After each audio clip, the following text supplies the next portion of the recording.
On Sunday, which was the next day after the soldier boy had been called out, I was once again on the platform, and they had a prayer line.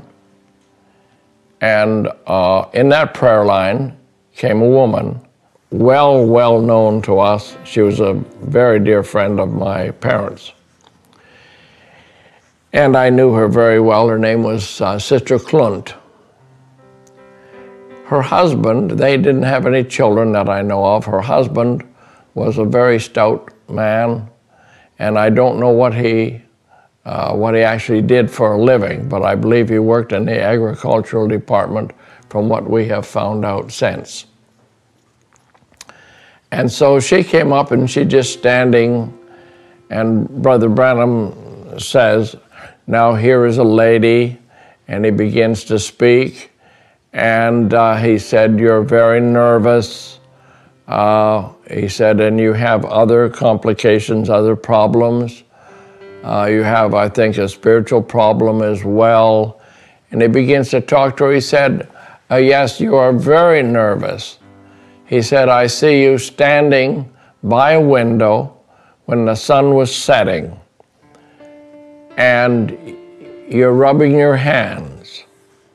And then he stops, and he's speaking to her, but he's also speaking to the congregation, speaking to people like myself. He's saying now, and it means so much to us now.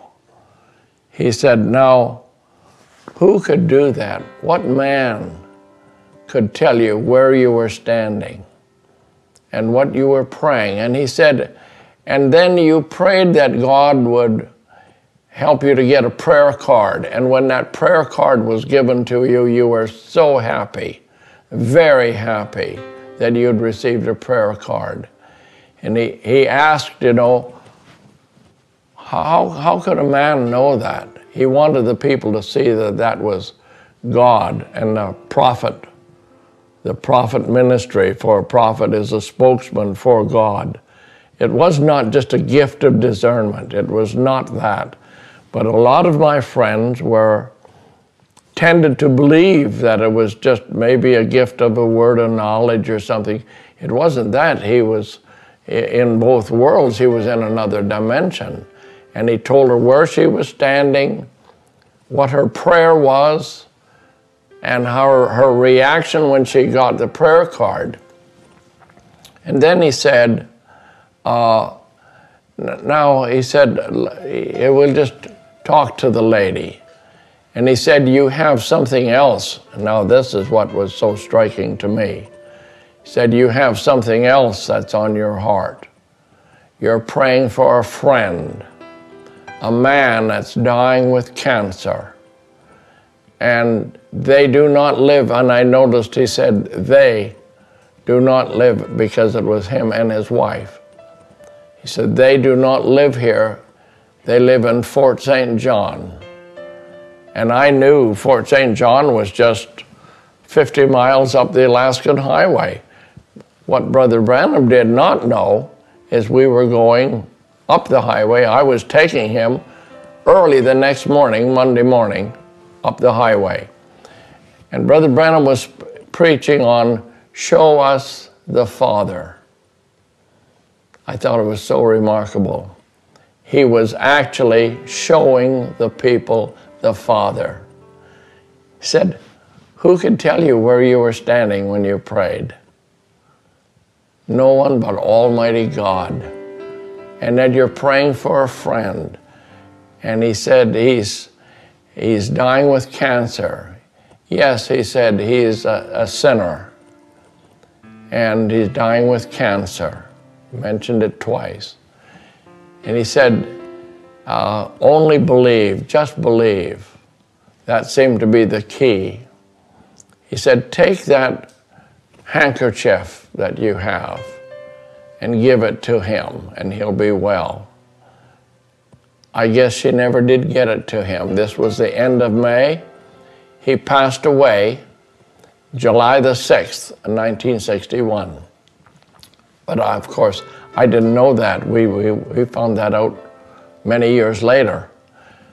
But the next day, I'm in the car, and you have to understand, I had a lot of questions about Brother Branham, about his doctrine, about his ministry, but there was one thing that I knew. That is, the angel of the Lord was in attendance with him at the platform. And now we were having just a profound effect upon me and other ministers. And he said, as we drove down the highway, we started coming to the town of Fort St. John, which laid up to the right hand of the highway. And there was an entrance into Fort St. John. When the U.S. Army cut just through the farmland, the farmhouse was just up to the right, maybe 100, 150 yards. And I had noticed that house so many times in my youth and childhood, and just a big old white farmhouse.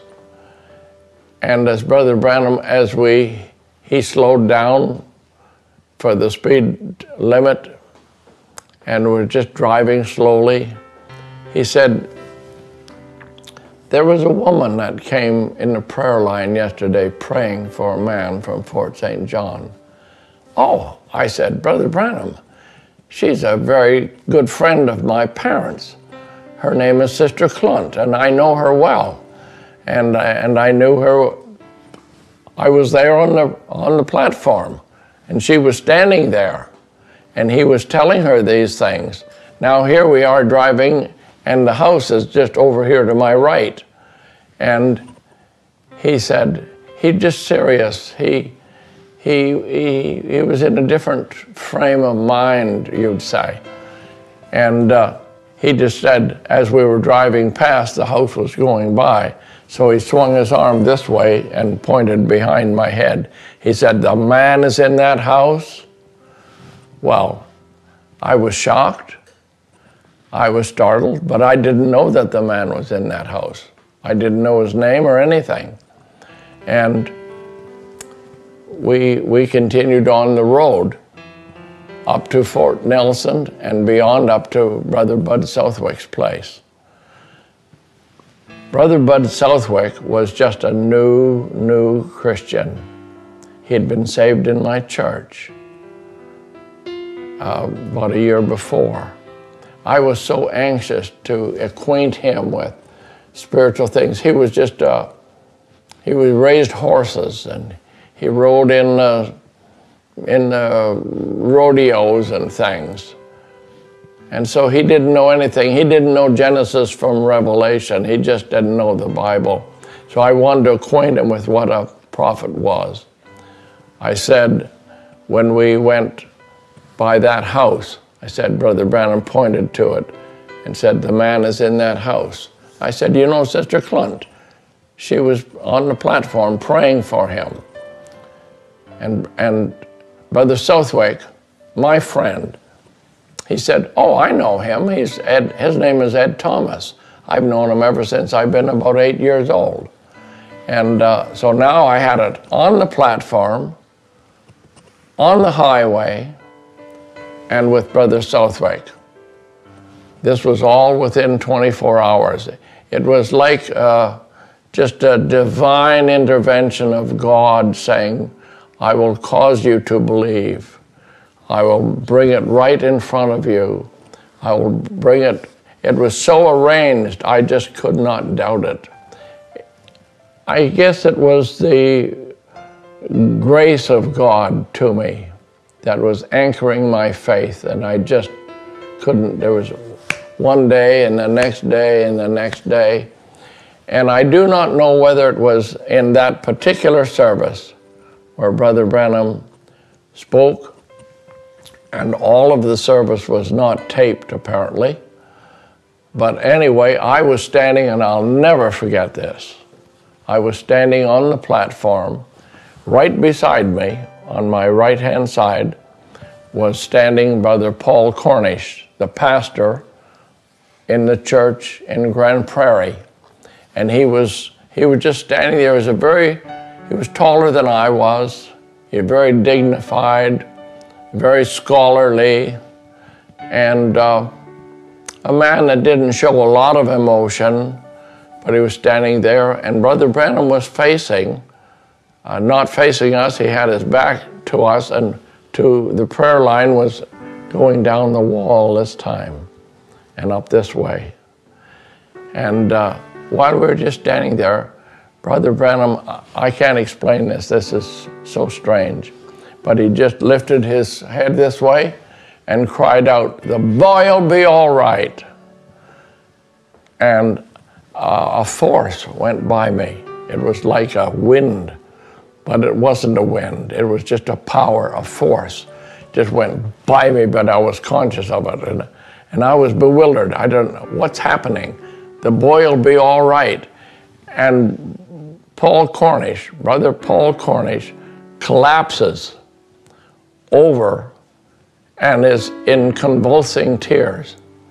And I don't know what's happening. Here the voice, the force is so unusual while he's just talking to somebody in front of him.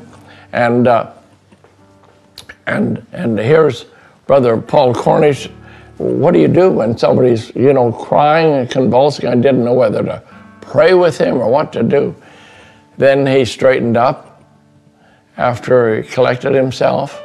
He nudged me and he said, "Brother Eddie," he said, "you see down the prayer line towards the end?" He said, "Young lad that's standing there," he said, "that's my son. And he's up for a serious operation next week."